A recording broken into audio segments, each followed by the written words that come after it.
মোবাইলে কাঁকড়ার ভিডিও দেখতে দেখতে আমার মনটাও কাঁকড়া কাঁকড়া করে উঠলো।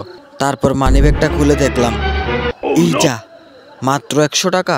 কিন্তু কোনো সমস্যা নেই, আজকে এই 100 টাকা দিয়েই কাঁকড়া খাবো। তারপর আর কোনো রকম দেরি না করেই বেরিয়ে পড়লাম কাঁকড়া খাওয়ার উদ্দেশ্যে। তো অবশেষে চলে আসলাম আমরা আমাদের গন্তব্যে। আর হ্যাঁ, বলেন তো দেখি এটা কোন জায়গা?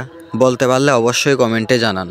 তারপর বসে বসে ওয়েট করতে লাগলাম, খাবারটা ওনারা অনেক দেরিতেই দিয়ে। তো ফাইনালি চলে আসলো আমাদের কাঁকড়া। যদিও প্লেটে দেখে কম মনে হচ্ছে, কিন্তু আমার বাজেট অনুযায়ী আমার মনে হয় এখানে পর্যাপ্ত পরিমাণে দিয়েছে তারা। এখানে মজার মেইন জিনিসটাই হচ্ছে মশলা। মশলাটার জন্যই আমার কাছে কাঁকড়া এত ভালো লাগে, করে ঝাল বেশি দেওয়ার কারণে আরো মজা হয়। যারা যারা পতেঙ্গা সি বিচে গিয়ে কাঁকড়া খেয়েছেন তারাই এটার মজা বুঝতে পারবে। তো খাওয়া দাওয়া শেষে এমন পরিমাণে ঝাল লাগতেছিল, পানির বোতলটা হাতে নিয়ে দেখলাম পানিটা গরম। তার জন্য নিয়ে আসলাম একটা ঠান্ডা ঠান্ডা।